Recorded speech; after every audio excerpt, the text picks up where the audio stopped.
He's got the whole world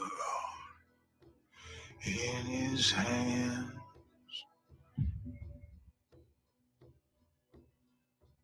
He's got the whole wide world in his hands.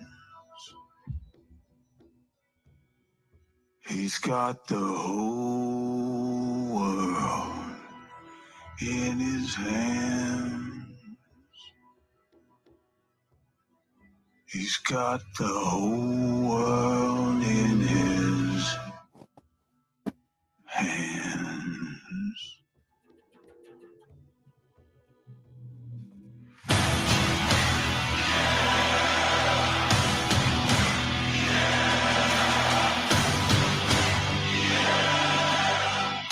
Welcome back to Javi's Minister of Truth. I am obviously Javi because I'm the only one that's ever on the show. So, got some good shit for you today. I don't really know if it's good shit or not because I haven't watched this. This came out last night. It's James O'Keefe, one of my favorite journalists, interviewing my 2024 presidential hopeful, which we all know it's not going to happen. It's going to be either Trump or Newsom. It's not going to be Biden. But before we get started, got a little chillaxing, listen to a little chill music while I spark one up. So if you are going to spark one up, go ahead and let's get into the mode. Welcome to my haven. Hey, I'm so glad you made it. Hey, Was sick of misbehaving, so I'm staying. what's up, Bullhead? And I'm not gonna leave. I've been out here so long, I don't think I'll be leaving. Didn't bother staying so long, knocking all I believe in. Wonder how I got so strong. Ain't no one out here scheming on me. Filling my hair with lies. No better with the world closed off. They don't like me achieving. Want me drugged up, dosed off. With a mask on, not breathing. Promise I would never go soft. I know all is complete in him, and his truth never dies. Welcome to my haven. Hey, I'm so glad you made it. Those who made it. All of y'all, all three of you. So I'm staying here and I'm not gonna leave. Is this microphone on? I'm rapping better than everyone leaving. No question that you're so gone. You can't even perceive it, but the world that goes on.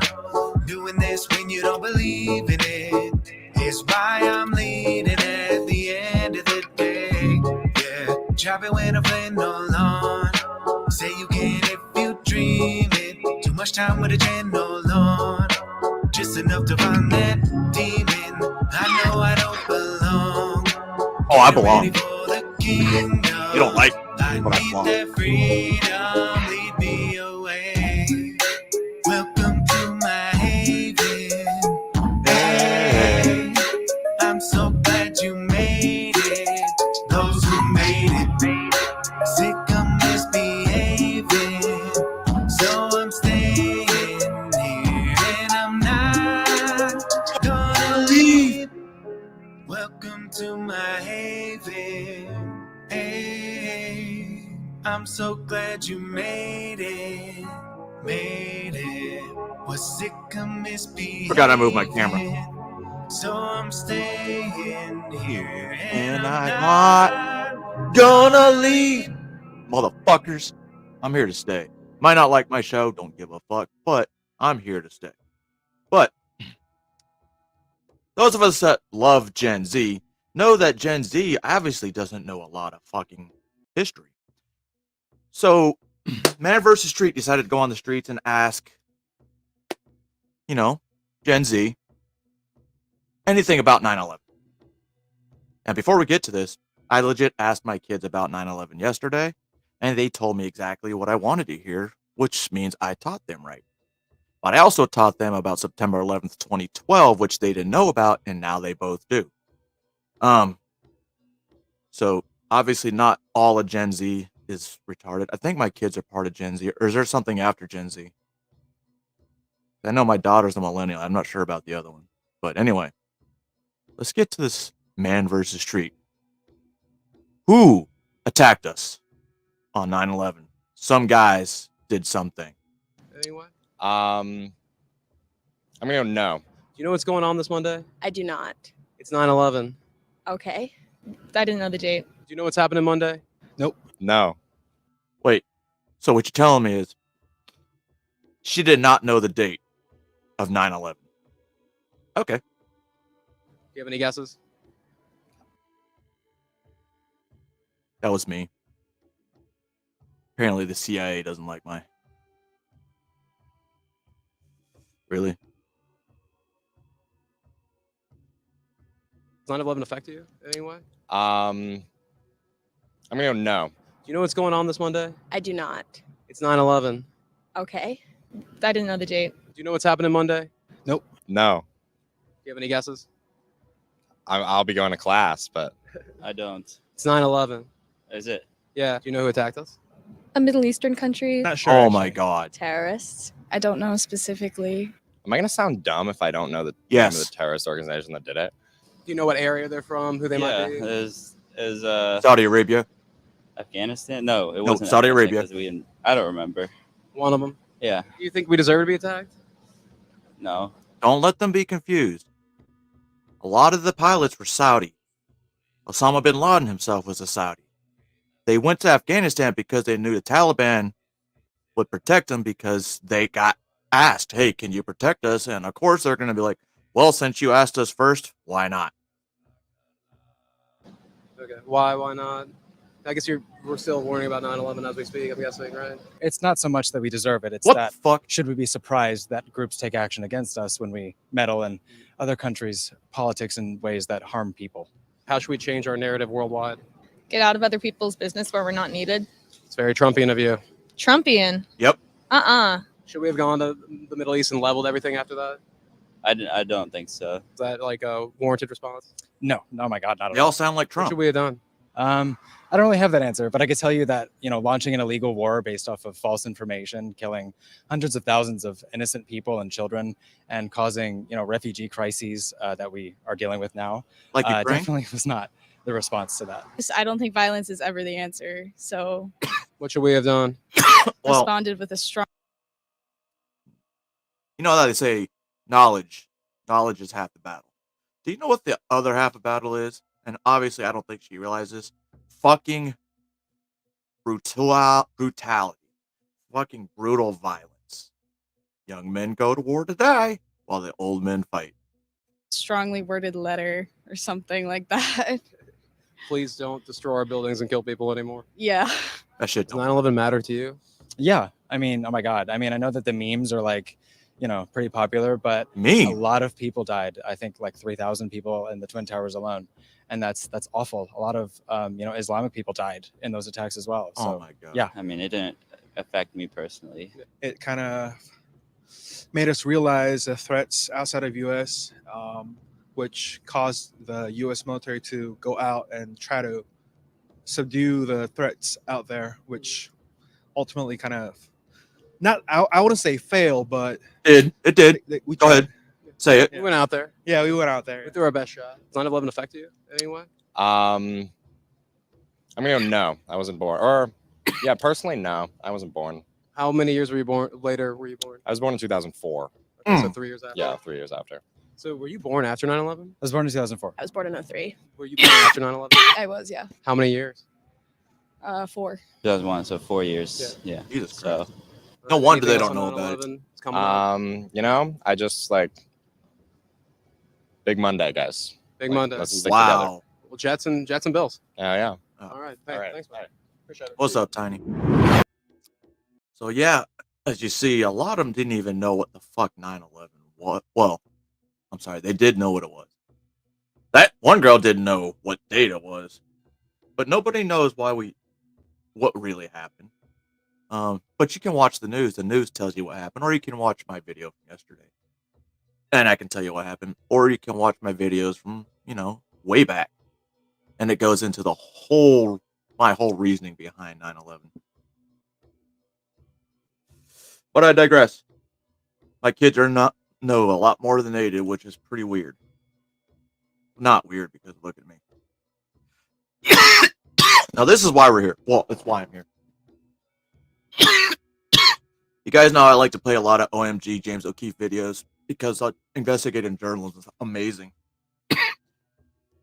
So what happens when you get a real journalist versus my number one candidate?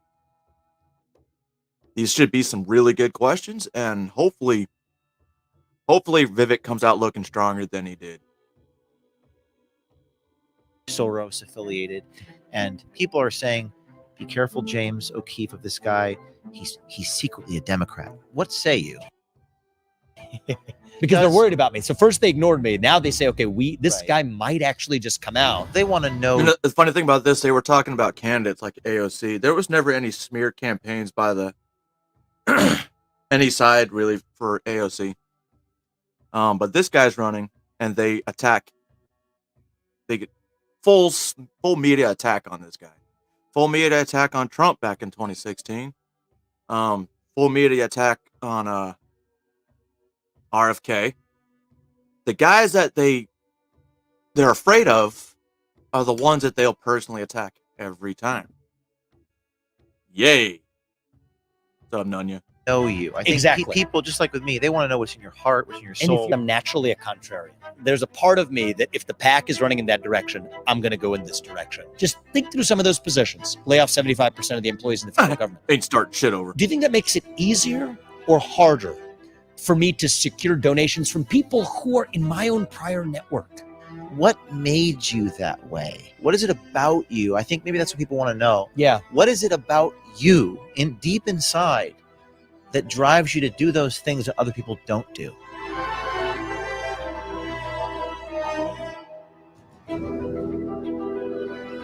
Vivek, great to be with you. It's good to be with you. He already knew accepting this one was going to be rough. Well, I don't even know if that it you went interviewed rough. me, and now I'm interviewing you. So Yeah. I'll be asking you hopefully I ask you questions that people haven't asked you. So we'll see. This question comes from one of my close advisors who came up with this question. I hope I'm wording it right. Okay. I hope it's a tough question. What is it that you do not know right now that you will find out that you need to know once in the White House? Well, by definition, I'm not going to be able to give you what the answer to that question is because I don't know it, but I'm sure it exists. And I think that O'Keefe. approaching this role with humility is important. Let me give it some thought and think about what might fit that description. Oh, yeah. That's as we talk. Maybe Yeah, I mean, I think All one right. thing like off the bat. he is. He just might be. And I guess because he's not wearing a tie, so it makes it okay. I would do the same thing personally, but I don't really get dressed up a lot in pants and dress up shirts because I live comfortable. And when I say I live comfortable, I mean shorts and t-shirt all year long. That I think is a lot of foreign policy. I think comes not just from textbook study, which I've done, and as an observer and talking to advisors. I do think some of it relates to actually knowing the human being on the other side. It's amazing how much of history and even war and peace and diplomacy is governed not just by the things you would draw up on a sheet of paper, but on knowing somebody because you sit across the table from them and what your dynamic and your chemistry is. And frankly, you and I didn't know each other at all before you came here today. And having spent some time together, I feel like my knowledge of you and our dynamic is very different than what I might have expected it to be in a good way today, but in foreign policy context, it might be not in a good way in other settings. And so one thing I could tell you that I definitely don't know, that I will need to know, and that can only know by actually having that same experience, is JT. building that relationship with other world leaders, both those in our allies but also leaders of those who we might consider our adversaries. Mhm. And I think that's going to be a key element of doing the job well. And it's And knowledge that's that the by thing. definition. I know currently our administration, they fail to, they don't want to bring China to the table and have conversations. They don't want to bring Russia to the table and have conversations, but we'll do prisoner swaps. We'll do prisoner swaps to a terrorist country. I mean, and we're going to give them their money back. At the same time, we're only going to tell them how to spend it. Yeah, I don't see that working either. Way to go, Joe. Definition I don't have today, but I think I approach the role with the humility of knowing that I still need to Mhm. have that input in order to do a good job. Oh, this another person said that you and DeSantis are probably some of the smarter people they've ever seen run for president. I'm going in a random order here, but I read your book Woke Inc. I spent a lot of time on that book. I need to read I it. skimmed through the others, but just random aside, at Harvard, you was it slam poetry or rapping or Yeah, they would have like open mic nights, spoken word. Yeah, rap. I mean, it was How did you fluid. get into that? I mean, they would just do it in a dining hall on a given night. You'd show up. I kind of got into it a little bit. It wasn't They like had a some club or competitions. I don't think there was like a formal club, not Mhm. certainly that I was a part of. They would just have open mic nights, and people who are drawn to that kind of thing would show up. And you were drawn to that. kind of Yeah, thing? I was. And Actually. what about you made you drawn to that? Usually, politicians don't rap or do poetry. Yeah, I wasn't a politician back then. I was actually, for much of college, pretty science focused. Mhm. I spent a lot of my time in the lab. I was a biology major. I ended up going into the world of biotech after. So I think I sought out in my free time things that were really different from where my academic focus was. And so I was into, the Harvard Political Union. Actually, 1 year I chaired it. It was debate. I was sort of in a moderating role, a listening role, not one side or the other, which was a really interesting vantage point. And then, I was drawn to some of the spoken word stuff. I was drawn to a lot of other extracurricular activities that were far away from usually the sciences. People that are, I would say Republicans, because I'm not much of a right winger, even though they claim that I am, and I don't know if you are. We'll get to that, but usually these sorts of people don't do artistic things, like they're like creative. The creative, it's a rather unusual to see someone rapping on the stage, and it's caused a lot of headlines. And Eminem's now contacting. But just what about? Is it just because you were drawn to do something different? Yeah, I'd have to think about that. I mean, reflecting on, being yourself was one thing. Reflecting on why you're yourself is everyone always asks question. me those questions, so now I'm asking. Yeah, you and I don't know if you would agree with me that those are the ones that take the most introspection. I think that. So look, I did play the piano growing up. I've had sort of an artistic bent for some of my upbringing. Well, I think I've Asian probably part. always been somebody who resists structure a little bit, actually. I find labels very confining. It's part of the reason, even to jump to your later question you mentioned, I don't really embrace the label Republican. Yes, I tend to vote Republican, but that's for reasons that have nothing to do with the partisan structure. What policy-wise, racial background are you? I kind of cringe a little bit at being reduced to the genetic attributes you inherit on the day you're born, even though I celebrate the cultural tradition that my parents came to this country from. Yes, there's positives there, but viewing yourself as reduced to any identity, a political identity, an ethnic identity, even your college major for that matter, is always something that I didn't do particularly well with. And is that something the left and right both do equally, or the Republicans? I'd have to think about whether they do it equally, but both definitely do it. I think it's just part of human nature. It's part of society and social structure. Is we as human beings, I think, are wired to want to have some type of framework where you can analogize things to. And I don't like to analogize. I like to analyze, and I like to ask what's true in the present now, rather than taking some sort of pre-existing structure and superimposing it on the person I'm talking to. You say you play the piano. Do you still do that? Do you From time to time? Yeah. And what are your hobbies outside of? I mean, you're a very busy man running for office, smoking company. Right now, what are your hobbies? Right now, it's very difficult to have hobbies, but I try. I still play tennis. I'm an avid. I played this morning. I got 45 minutes in this morning. I'm an avid competitive tennis player. We're raising our 2 sons, and so now everything is. They were there with me, so we give them a chance to play too. So everything is. Our hobbies are enjoyed through the prism of introducing our kids to new experiences. But I do try to sneak in a little bit for myself in there once in a while. Tennis is probably at the top of the list. Well, none, I'd like to think so. So we'll go with that. You've written, we talked about this earlier, a good barometer, paraphrasing, a good barometer saw for this health in morning. any democracy is the percentage of people who say what they actually believe in public. Yes. And I'm an undercover person. I try to expose what they say in private to make it public. And you wrote a Wall Street Journal column with your law professor. I don't remember what year it was, but companies are legally bound by the First Amendment, referencing Wall Street Journal and Facebook about censoring conservatives.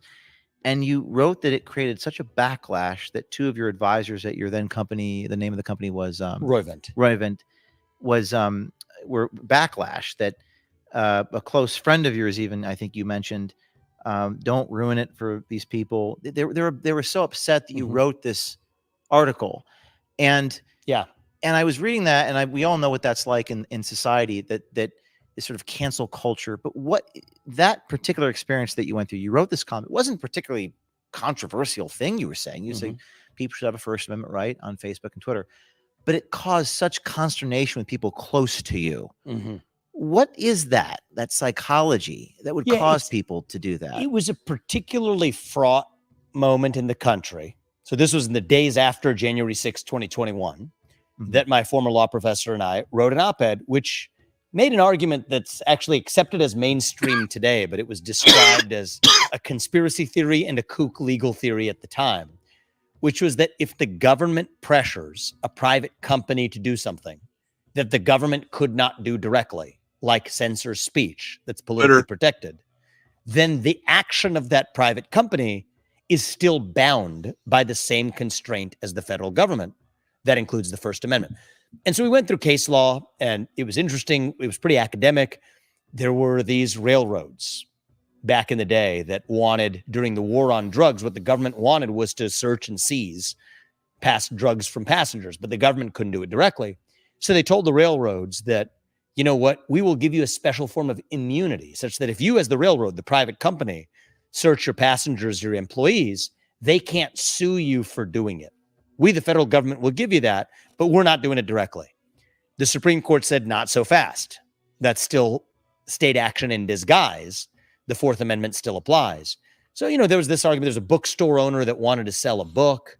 The prosecutor. This is not a outrageous argument. No, these are not outrageous arguments. These are historical arguments. I guess what I'm trying to get at is that what would cause these people, and this is something that I've experienced, people see in this country. Why were they so upset about that? Yeah, so I can't speak for them, but I can tell you what I think was going on and the psychology of it. And the reason I was going into the legal arguments is just to give you a sense for, this wasn't some sort of partisan attention-grabbing screed, okay? This was a legal argument drawing from relatively arcane Supreme Court precedents and cases. So what was going on in the country? I think that you're taught to believe that you're part of a tribe. And in that moment in our country, you were taught to believe that if the orange man is bad, then you're on the other tribe. And Donald Trump is, as they would say on the left, a threat to our democracy. If this is a guy who what he's saying is even remotely defensive, and what I said actually had nothing to do with Trump, but the way they read it was remotely defensive of what were unconscionable actions, then we're on the other team, and it's a tribal instinct that kicks in. And these were 2 of your advisors. Yeah, two people on an advisory board to the company. Yeah. Was that revealing to you? Like you learned? Very revealing. I see. Yeah. The thing it revealed to me is that sometimes you face. So the whole subject he's talking about, he's actually allowed to explain it. He was doing an interview with another Indian reporter from one of those MSM channels, and the dude just would not let him answer it. Choices. You're in situations where you just can't have it all. Okay, so my ideal vision of what I thought I was doing was, in my capacity as a biotech CEO, I was serving as a biotech CEO. in my day job. I didn't talk about politics at work. I didn't foist viewpoints onto my employees. Turns out most of the people who I worked with most closely, many of them had political views that were very different than my own. It didn't matter. We were developing medicines. But in my personal capacity, I had gone to law school. I had academic interests that were outside of the sciences. For me, I've always been a person, even dating back to my college days, that has diverse interests. In my personal capacity with former law professors and legal scholars, I was offering my views as a citizen, not using the company to do it, not wearing my hat as a CEO to do it, but that's what I was doing separately. And in my vision, that worked, that we have different spheres of our lives where we can do these things.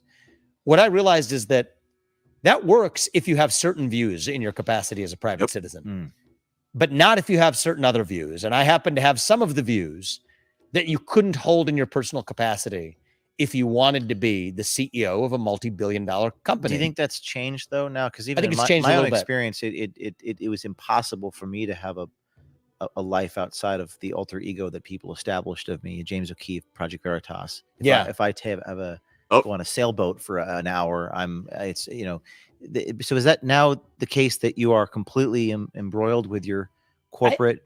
I think that well, it's, a couple things have happened. I think one is ever so slightly for the better. I think the climate in the country is changing. I don't like to pat myself on the back, but as it relates to corporate America, I think I was a big driver in helping drive that change, not only through the books that I wrote, but then through starting another company called Strive that actually used shareholder capital to tell businesses, get the heck out of political agendas, focus on your products so that the people in their personal capacities can still vote as citizens. Let me ask you about this shareholder capitalism versus stakeholder capitalism. One of the things that struck me about what you wrote is that the long-term perspective versus short-sighted gains.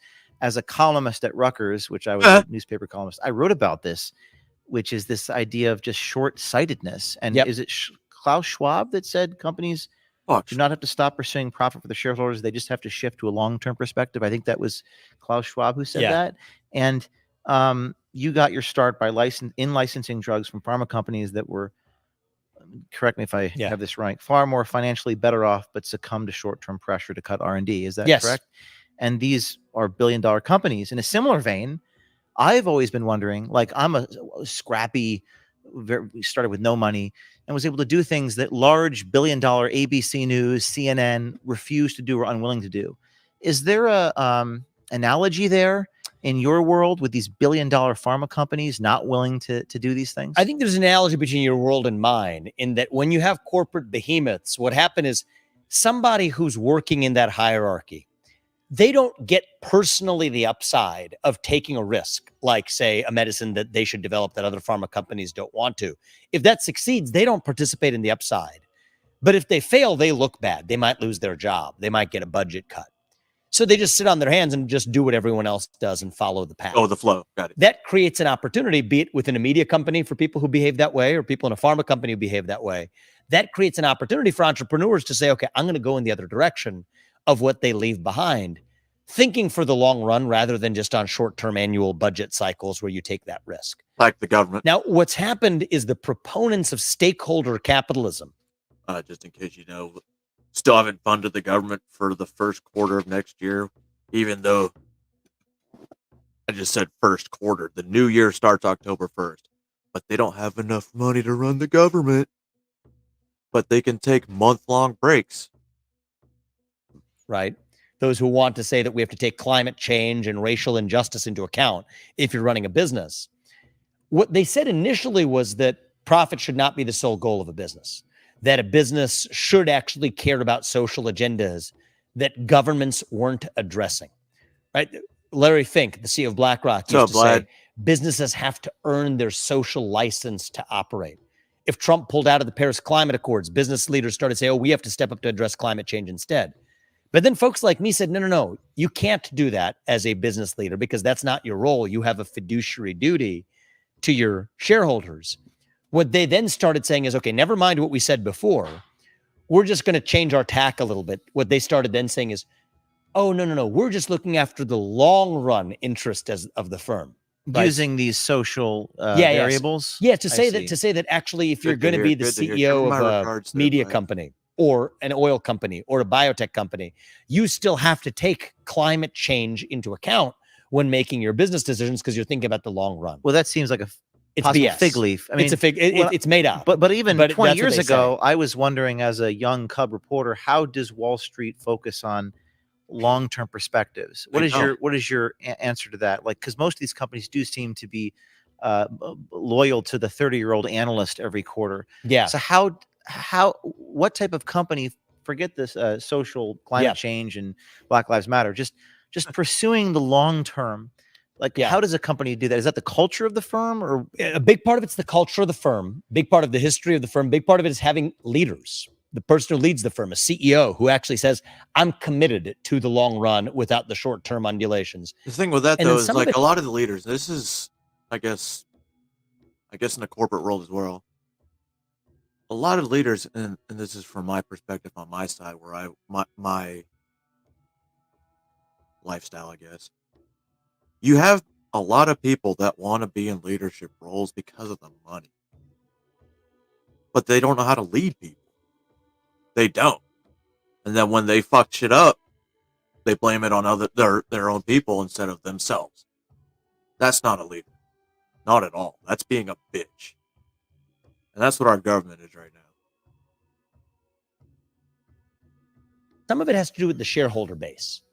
So I think the companies that are best able to think for the long run are the ones where the shareholders are actually investing their own money in the company.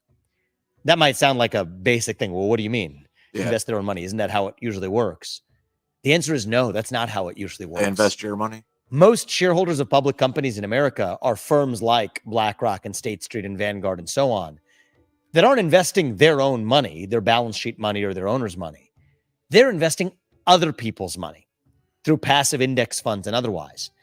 So those shareholders actually tend not to be particularly focused on what really maximizes value and more focused on other fashionable social agendas that allow them to be more popular, maybe even raise more trendy capital during trendy cycles in our culture. Mm-hmm. And so to get academic about this for a second, back in business school, they used to refer to what was called the separation of ownership and control to say that, oh, the real problem is the CEO controls the firm, but the shareholders actually own it and they have divergent interests. And that was a problem back in the 1980s. It's where you saw the private equity industry and others born to address that.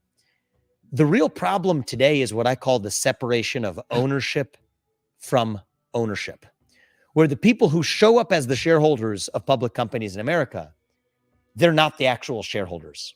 It's not actually their money that's being invested. It's somebody else's money, what I call OPM, other people's money.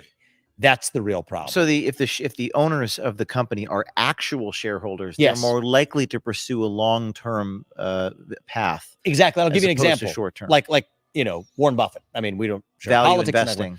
but value investing. But at Berkshire Hathaway, he is the largest shareholder, and the people of I the didn't know that shareholders until, of Berkshire like, Hathaway, who 2 or include 3 large months shareholders, ago. are individual shareholders. Mm. In their own capacity, are able to take advantage of some of the short-term mislocations or dislocations in the market because other people are owned by firms that are investing other people's You money. mentioned BlackRock. I get asked these questions all the time by people who don't pay too much attention to finance. And you mentioned in your book too that the banks might get something in exchange for agreeing to these government demands. That's right. And then I think you say in your book that we're not exactly sure what it is that they get, but they climate change, reducing carbon emissions, racial diversity goals, social justice. What is the consideration that these financial institutions are getting in exchange for these goodies that they're giving to the government people? Do we know? Well, it's a good question, but I think that some of it shows up in the form of bailouts, right? In your hour of need. Yes. Do you get bailed out or not? Mhm. This is an insurance policy, right? So funny story. I think I've explained this before. For these new guys, I'm going to explain it again. So when all these auto worker unions were getting bailed out by the government, getting tons and tons of money, one thing they didn't tell you is Ford should have been part of that bailout, but they saved Ford. And here's what they did. Every civilian vehicle we've had overseas, as far as trucks wise, SUVs, have all been Fords. Not only for us, but the same vehicles that we're giving to the Iraqis and Afghan police and governments, which now belong to terrorist organizations now. Good stuff. And it's not cheap shit. It's like F-550s and shit. Up armored SUVs, which 100,000 at least. And we didn't bring any of it home. Not a bit. We left it like we always do, or we donated it to the local. So yeah, that's why we don't have a lot of money. And Ford really did get bailed out. And they support global war on terrorism. So you're kind of paying the insurance premium in the form of tithing to these environmental and social agendas. But when the bell tolls in a difficult time, like when you need a bailout from the government, that's when you actually get your payout. So that's how the 2008 financial crisis bailouts, I think, worked. That was in some ways an advance payment. It worked in reverse. I think the rise of the ESG movement really got supercharged in response. It was sort of the dowry, if you will, in the arranged marriage between big government and big banks. But I think it takes the form of those passive favors. Look who got to administer the COVID-19 stimulus packages or the government money that flowed through financial institutions. A lot of that was administered by BlackRock. Interesting how that works. It's not just the US government. The Chinese government plays the same game, right? Look at BlackRock when they had to earn their right to be able to sell mutual funds in China. I'm not drawing a causal relationship, but you can judge the facts for yourself. Good Wall Street Journal reporting on this. Shortly before then, Xi Jinping or one of his deputies has a meeting with the likes of Larry Fink. They end up lobbying for lower listing standards on U.S. stock exchanges for Chinese companies. Shortly after that, they get an attaboy on the back by getting the license to sell mutual funds in China. So it's not that different. It's not just like the United States is the only country that does this. In some ways, it's an emulation of the Chinese model. You do favors for the government does favors for you. Larry Fink Right. walked Scratch a my little back. bit of this ESG stuff back a month or two ago. I remember was that because there was a tidal wave of grassroots resentment about it, or did you see that? Or Oh, absolutely. James, you And know. what caused that? in your well, mind? I'm proud to have played some role Okay. in this. I think that I created, for example, a competitor, Strive, that was, a thorn in their side. Strive crossed $1 billion in assets under management a year after launching the first fund. It took JP Morgan 2 years to get to the same place after it got into the same line of business, but it wasn't that money per se. I mean, that's still a small amount compared to the amount BlackRock manages. But it was the fact of competitive pressure in the marketplace, clients then asking questions that clients weren't otherwise asking, that forces them to walk back a little bit, but they can't walk back all the way because pension funds like those in California, like CalPERS, or the state of New York's pension fund, what do? They actually tell these firms that you can't manage our money unless you adopt the goals of the Paris Climate Accords or sign the Climate Action 100+ network commitment or a wide range of other conditions. And so if you're one of these firms, BlackRock or Vanguard or State Street, think about it. A big fish is saying you don't get to manage their pension fund money unless you force your portfolio companies to do the same thing. So if you pull the string all the way up, it actually ends up being a political actor working through the back door of the market to do what the government couldn't so what's do the through solution? the front door. Public policy solution. Well, I think some of the solutions aren't going to be public policy. They're going to be competition. So that's why I believe in partially solving problems through the market. I started a competitor, but there are public policy solutions. Well, you look at I don't have the graphic, but I'll put it on the screen here. The owners of equity is. owners of Pfizer and Fox, and they're almost the top few are identical. It's BlackRock is I think 18 or 19%. If you look at most public companies in America, that's the real problem. We were told we have competition between Apple and Microsoft, between Disney and Paramount Pictures, right? Between Coke and Pepsi. Turns out the top shareholders of these firms are almost universally the same set of ESG promoting asset managers.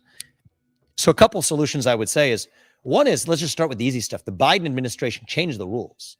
They said that historically, the rules governing retirement funds say you had to maximize profit. Well, they said, now we're going to change that and say that's not the sole objective. They can take into account non-pecuniary benefits other than investment return. They didn't want to leave it to chance which one, so they even name it in the rules, such as climate change. So I would rescind a lot of those rules. So there is a lot of ways in which the government has helped create and fuel this problem. I'm going to address that as the next president. But there are also going to have to be entrepreneurs that step up and seize the opportunity to say that we're going to run the other direction when the pack runs in the I consensus mean, I direction. believe that you are sincere in your desire to, I think you said you wanted to, was it dismantle the FBI, or what did you say about Shut down the Shut FBI. down. Shut down. Yeah. I mean, as someone who's been raided by the FBI Yeah. in an unconstitutional raid, that it was the complete raping of the First Amendment, and I'm sure there are many other cases that are not as renowned as mine, but I mean, people call me naive. So Mhm. is it naive for you to believe that you can accomplish these things just because of if for no other reason, the sheer, Leviathan that you're taking on, does that scare you? Does that intimidate you? And if not, why not? Because some would say that's naive. So I don't think it's naive. I think it's grounded in an actual realist perspective of how the country is supposed to work. So the first thing is, when I say shut down the FBI, this is not a slogan. I've offered unprecedented detail on how we would actually How do do you, it. like in 30 seconds or less, how do Yeah. you do that? So 35,000 employees, 20,000 of them are back office, where a lot of the rot comes from. That's where the politicization comes from. All of them are going to have to find honest work in the private sector. Which is that? It's the top people you said? 20,000. 20,000. 20,000 of the 35,000. Now, 15,000 are agents doing investigative work on the front lines. Move them to other agencies that haven't been corrupted in the same way, like the Which U.S. are? Marshals Mhm. for child sex trafficking and other crimes, Oh yeah. the DEA for taking on the fentanyl crisis or otherwise, the Financial Crimes Enforcement Network at the U.S. Treasury. So this is very practical. 20,000 of the 35,000 fired, done, go home. 15,000 will reorganize to agencies that haven't been corrupted in the same way. Let me. Yeah. Do you think that these agents, or the rank and file, I don't know if rank and file is the correct terminology, are they just following orders? Are they Americans stuck in this job? What is your view on that? I think a lot of them are individually good people, but the bad results they create are the product of a machine that is really bigger than just the sum of any individual part. And this is where I'm a little different than other Republicans who will compete and try to say with greater vigor than their competitor, fire Christopher Wray, not forgetting the James Comey game before, and the next James Comey will come after. It's not a problem of individual action when you're talking about the administrative state. It is the Leviathan. It is what Thomas Hobbes envisioned. It is a monster bigger than any individual. And I think the right answer is, you can't just tinker around the edges of that monster, put a new figurehead on top. You have to slay the beast. And so that's what I'm bringing to the administrative state. The other piece that people say that's naive is, well, aren't there these civil service protections? That's what they told Trump, right? So it stopped Trump. They said, you can't fire these people in the federal government. Well, read the actual law. Turns out that the civil service protections protect against individual employee firings. They do not apply to mass layoffs. Mm-hmm. Mass layoffs are absolutely what I'm bringing to DC. There's a Reorganization Act from 1977 that says, under limited circumstances, if it stimulates the economy or if it eliminates redundant agencies, then yes, the US president is already granted power from Congress to actually shut down those agencies. What do you think the greatest challenge or threat against you for doing this is? What will be the biggest obstacle? There are many obstacles, but what is the most terrifying obstacle to you? Well, this is not the one that's most terrifying. The biggest one on paper, though, is that they're going to sue me, which I think is good. The feds will sue you. Yeah, well, the feds, even when I'm U.S. president, they're going to say, there's all this is unconstitutional. The good news is I've studied the current Supreme Court, and they agree with me 6-3. It's sad that that's how we'll have to settle it. Mm-hmm. But the good news is that then codifies that into judicial precedent, such that the next president who comes after me doesn't have to deal with the same headache. What more terrifies me isn't the legal challenges. It's, I don't want to go there, but I think it's what history teaches you happens when there are people who challenge a system. But yeah, don't say I'm that. a person of faith. I believe God put each of us here for a purpose. I believe if you're guided by that purpose, nothing's going to stop you. And, you stay true to your faith and in a belief that the arc of history bends towards justice and that you actually are able to do what God put you here to do. But, I think that some ways, if you all believe that it's being done by me, then you live in fear. If it's being done through you, then I think for me, that's the source of my freedom. We could spend an hour on that point alone. Yeah. But, and I agree with that. I mean, Tucker asked Trump about the question about assassination, and but I think choosing not to focus on fear. Again, I could spend an hour, but I want to ask you some more like semi-technical. And then I got 10 minutes left, so I'm going to ask you about your upbringing and just some things, the anecdotes from your youth.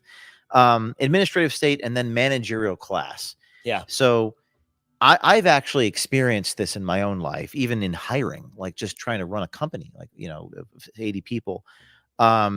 Another thing I've seen in my life, high paid bureaucrats who have no actual ownership in the company and balance the needs of the founder, investor, employees. You say these sorts of people are, quote, playing for power. Yes. Perhaps social stature. And I wanted you to comment on what you meant by that, because it's odd that a mid-level, I don't know, chief operations officer or what have you from some investment bank, not making a ton of money, but they're playing for power. That's right. What do you mean by that? Well, so we've seen a shift in the balance of power in our country, not just in the government, including in the government, but not just the government, towards the middle managers.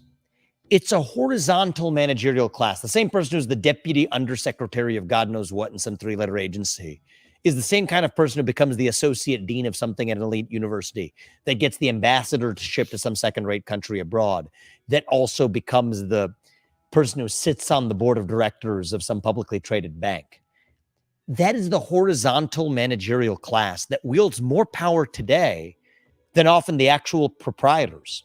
You know, on my own podcast, shortly before you and I chatted with, say, Papa John, right? John Schnatter, who's the founder of Papa John's. He's the proprietor, the entrepreneur, the visionary. But it's middle management or the board of directors or whatever that then eventually says that person's an inconvenience. We're going to toss them out when they pose a threat to actually wielding the power that the board wanted to wield. You've had your own experience even in the nonprofit sector. So we see it's what it is, the rise of this managerial monster. That is literally what happened with Project Veritas. In government. I mean, the person who we elect to run the executive branch, that's not the person who runs the executive branch. There's no sense in which Joe Biden's really wielding political power today. He's not. He's a puppet for the people who are in the three-letter agencies, not in the fancy buildings, right? The White House looks beautiful. Congress and the Capitol Hill looks like a beautiful place. But it's an illusion because that's not really where the laws are passed or where power is wielded. So that's what's going on in every institution in our country. And it's getting today. more pervasive. And is it just a lack of integrity? Is it, I mean, how do you avoid that in a corporation? By just being more discerning in who you hire? Yeah, I think it's a few things. I think first is actually takes leaders who have a spine. There you go. Right. I think part of the problem is you have leaders who are spineless, who what the managerial class does is they make the life of the leader easier. To say, hey, you get to go home at 5 o'clock. You get your year-end bonus if you actually met your diversity, equity, inclusion, hiring goals and your ESG goals. You get your 10% extra on your year-end bonus as determined by the board. Part of what you need are leaders to say, I would sooner lose those perks or even lose my job than to sacrifice my actual true duty, which is to advance the mission of this company. The managerial class might accuse that leader of being a tyrant, but that's just hyperbole. That's funny because when I was a leader of like platoon soldiers or company sometimes, I would hold the leader responsible. Like, let's say my medic does something in the field that, you know, it shouldn't have happened medically or as a soldier wise. And then I'd go talk to the soldier. Obviously, it's my fucking job. I'm in charge of him. And then I'd talk to his leader, NCO team leader, squad leader. And if I didn't like the answers, I held the leader responsible. I mean, granted, the soldier held responsible too, but as a leader, I've expected them to know more, not necessarily control their soldiers' lives, but one thing I've always said was I knew my soldiers. Like, I knew something about them. We talked. It wasn't just, hey, come here, bitch. Do exactly what you're fucking told. No, I mean, I was like that too. Like, I was one of the ones that I'm not going to talk about. I wish I had people here to talk about that for me. But, you know, we're all doing our stuff. And they would still say it. They say it on Facebook every once in a while, but whatever.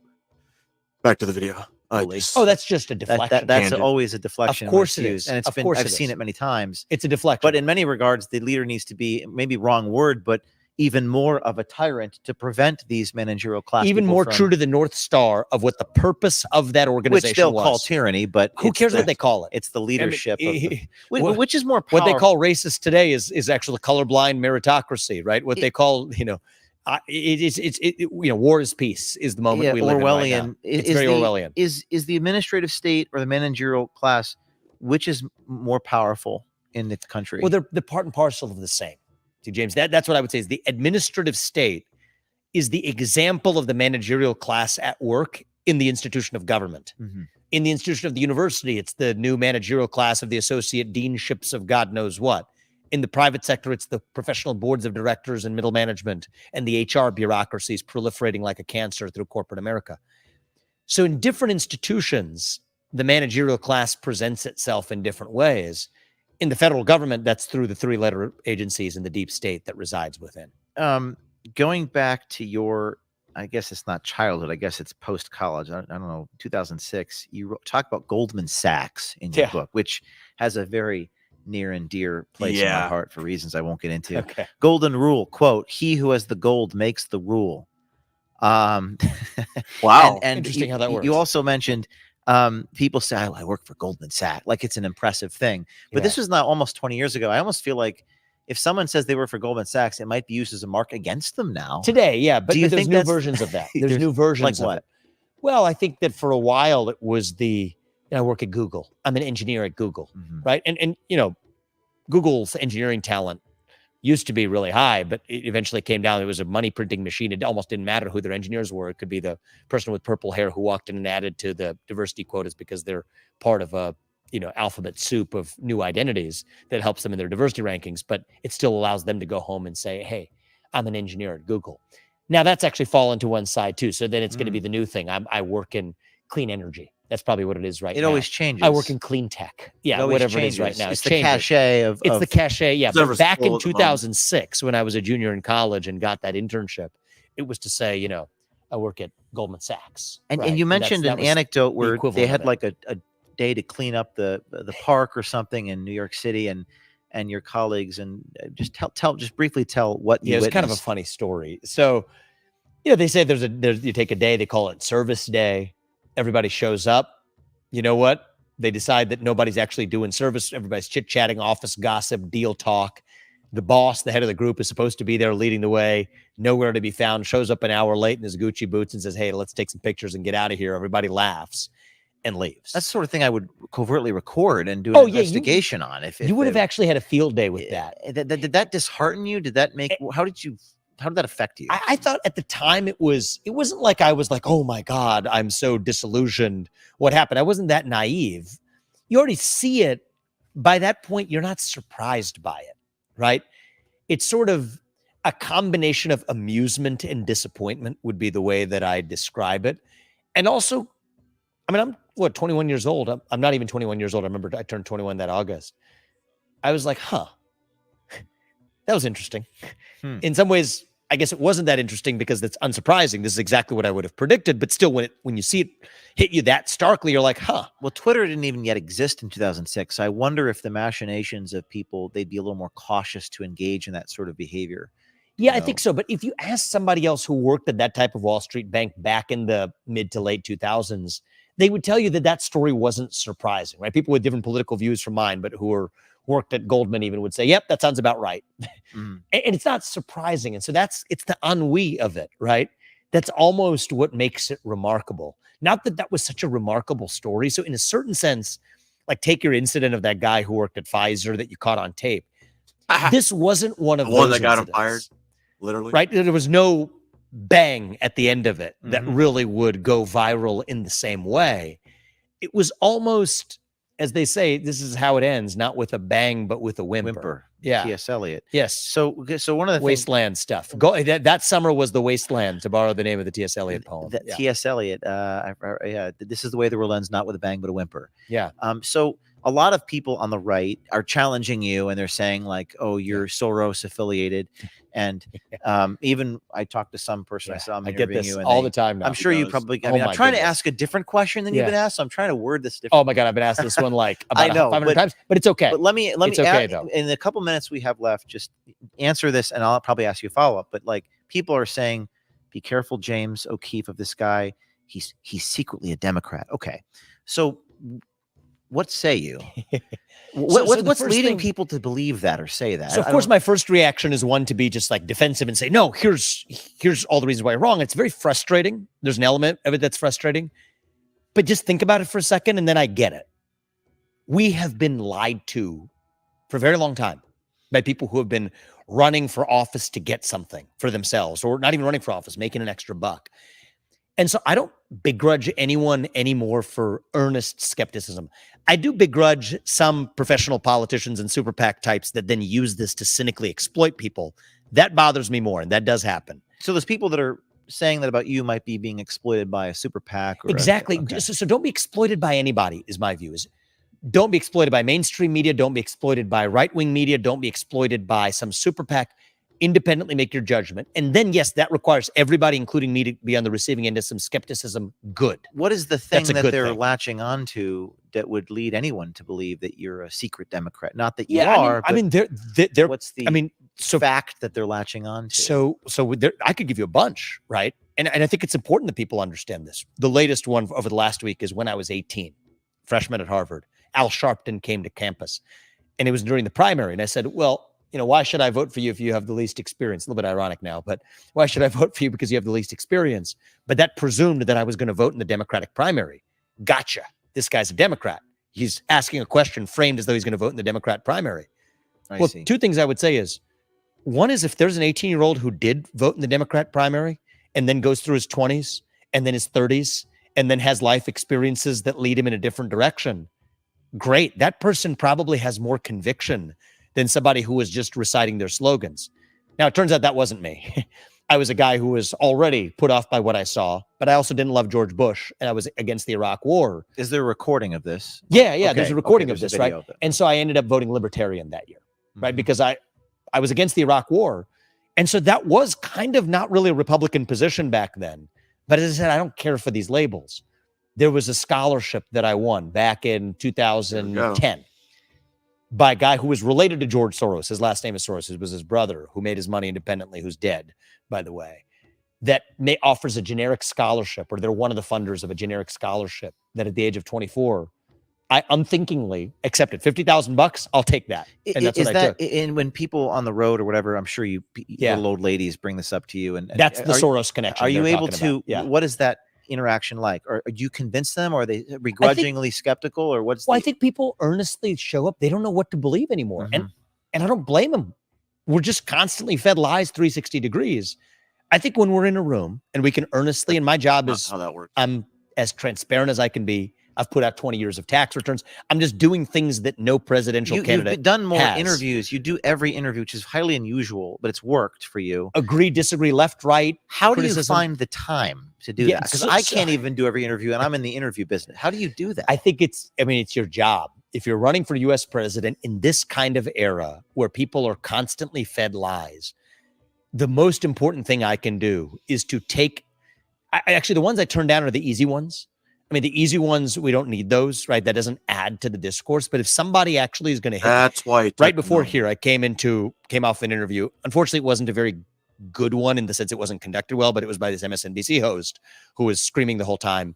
But I'll still take it, right? Are you screaming back? Or I don't think so. I think we were trying to push him in a direction that was actually doing something. Well, productive for his MSNBC is what I audience. read about your Soros connection right before I sat down with you. I guess it was an MSNBC article aimed to target conservative readers. That's right. That's right. And I mean, but the right, because they're worried about me. So first they ignored me. Now they say, okay, this Right. guy might actually just come out.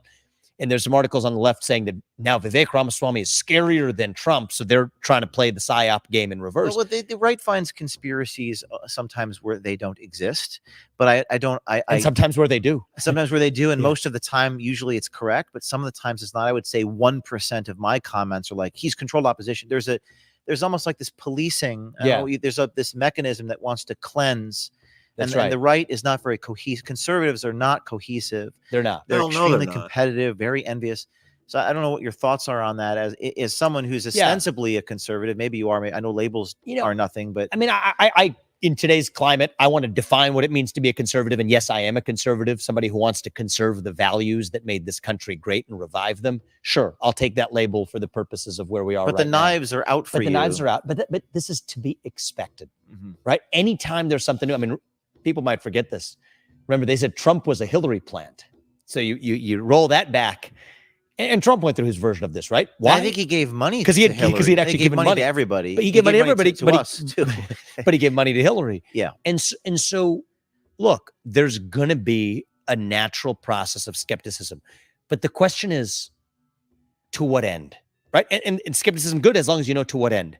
If it's towards making sure that we're reviving this country and handing over the keys to the people who are best positioned to actually, with an earnest heart, revive this country, that's a good thing. Well, they want to know you. I think Exactly. people, just like with me, they want to know what's in your heart, what's in your soul. And if you're running for U.S. president, right, my job is everyone in this country, by the end of this process, should know who I am and what I stand for. And if after knowing that, they want to go with somebody else, I am deeply at peace with that. There's probably a part of me somewhere deep down inside that'll be relieved by that. We're living a great life. We've lived the full American dream. We have 2 young sons at home. My wife is one of the best in the world at what she does as a throat surgeon. She's passionate about it. Why are we doing this? It is our sense of duty. And one thing I would give people just a metric to just sort of think through the skepticism on is a good metric is, has somebody actually given up something? Traded off something to advance their convictions. I think about the things that I'm saying. People know how the Republican donor establishment works. I can read you countless text messages on this phone right now, but I don't need to read them to you because people already know this. Think about the things I'm saying about pardoning peaceful January 6th protesters. Think about the things that I'm saying about pardoning Donald Trump, about actually making sure that we expose the innards of government tech censorship. My position on ending the Ukraine war by doing a deal with Putin. My position that the climate change agenda is a hoax and that we have to end electric vehicle subsidies. Just think through some of those positions. Lay off 75% of the employees in the federal government. Do you think that makes it easier or harder for me to secure donations from people who are in my own prior network of multi-billionaires from Wall Street or elsewhere? Do you think that makes it easier? No. In fact, many of those people refuse to donate to me and are donating to my opponents, even the ones who know me. And as of the time of this sitting, there was a conviction yesterday. Enrico Tario, I believe, Yeah, got Enrico 22 Tario. years in prison. 22 This years. creating Which is a lot of- unjust. And he wasn't even it's- there. Was it a crime what he did? Or Well, I don't have, I'm going deep on the facts. It does have my eyebrows raised that a guy who wasn't present on January 6th, who his defense attorneys have at least said there wasn't an iota of evidence that he even told someone to do something violent, and is tried along with multiple other defendants, a practice that I don't love because it allows juries to get confused about which defendant actually did what. Doesn't smell good to me. Right. But I was the only presidential candidate who had the guts to say it. Nobody in the Republican donor class is likes that me because of talking their about this stuff. donors that will get upset about it? Of course they get upset typically? about it. And Of that's course they do. usually Look the at Rupert hugest Murdoch. biggest variable. And so I've taken tens of millions of dollars of my own family's 15, 16 plus million already of our hard-earned money and put it into this campaign when I could be raising even more mega donor money to do it. So just think about it. Does that sound like somebody who's, just, it's a fact. Make your own judgment. Take a look what I did. I was the CEO of a multi-billion-dollar biotech company. Took the trouble to expose government tech censorship and the legal arguments against it. Prominent advisors to my company resigned, putting me in a position where I had to make the decision that was the right one So this to is step down. That's what I would say is just look at the decision somebody makes. I did not come out of the birth canal spouting Republican talking points. That's true. I explored ideas. your dad was teens. liberal in your you wrote He, about he, that he as leaned well. left, absolutely. And he also nearly lost his job and worked hard to do it. But just make your own judgments is all I would say to Which people. would Think like- independently. Maybe final question Yeah. here is, and again, this is a psychological question, but I get asked this, so I'm going to ask you this, and you Yeah. might punt the way that I do sometimes because I'm not a psychologist. But what made you that way? Mm. If what you're saying is true, and I take you at your word that you are Yeah. indeed making a sacrifice. You're spending your fortune. You're doing things that are hard, that are sacrificial, that are not Yeah. easy. what caused you? What is it about you? I think maybe that's what people want to know. Yeah. What is it about you in deep inside that drives you to do those things that other people don't do? Yeah. So there's the superficial part is I'm naturally a contrarian. That's the superficial part. It's almost the reactionary part. And it's not the most important part, but there's a part of me that if the pack is running in that direction, I'm going to go in this direction. But that's almost a teenage instinct. I think the deeper instinct is the world, this country has almost been too good to me and my family, right? There's no sense in which I think we like deserve to have drawn the hand that we did, being born in the country that I'm born in, at the time in that country's history when I was born in it, to the two parents who went all out to allow me and my brother to live the same opportunities, and then marry a wife who I was not only lucky enough to meet, but who herself was lucky to grow up in circumstances to have two parents that also allowed her to thrive in the way that she did. Now to have our two sons, to live the life we do after accumulating immense wealth by a young age. Yes, by working hard, but still a lot of people work hard and don't get there. It's almost a feeling like it is too good not to at least ask what we can do maximally to make that possible for people other than ourselves. And so, yes, we've donated. I don't talk about it often, but like I tried the thing where you do it by being a philanthropist, donating and setting aside millions of dollars for charitable efforts that advance causes. For me, at least, that didn't give me the same sense of fulfillment and satisfaction. Right? The financial sacrifice is almost too easy to make. And so we're making some component of financial sacrifice in this campaign too, but that's not the big sacrifice. Putting yourself on the line, actually taking personal risk, like real personal risk. And I can tell you from experience over the last 6 months, even over the last year and a half since I started Strive is when it began. Yes, immense personal risk. I'm not asking anybody to feel sorry for us or anything else. But yes, for the last year and a half, in a meaningful sense, having taken real personal risk, it feels right. Right? That is going to be the minimum that I can do to live a life that was almost too kind, what this country had given us, not to be able to take some real risk to pass that forward.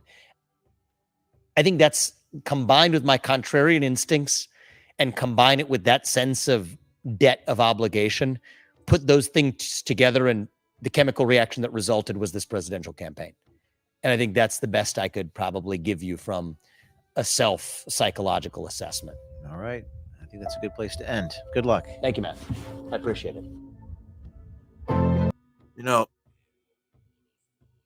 sometimes you just look at people, you watch their body language, and like, this dude's full of shit. Maybe I'm just not, maybe I'm blind, I don't know. I just don't see it with Vivek. And the fact that James O'Keefe probably feels the same way, it's a pretty good thing. He's not going to win the presidency, obviously, because just not in his cards. It's just bad timing. But I'm not telling y'all how to think because you guys saw the same thing. You guys can form your own opinions. Like, I got plenty of videos for Vivek, or you can do them yourself. He's everywhere. But I'm just telling y'all to think because it opens your mind up and it allows you to see more of a reality than what's already painted for you. But you do what you want, do what's comfortable. And if you're afraid of the truth, continue to watch the news. Right? See y'all next time.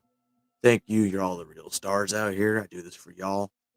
And me too, for my psyche. But you know what I mean.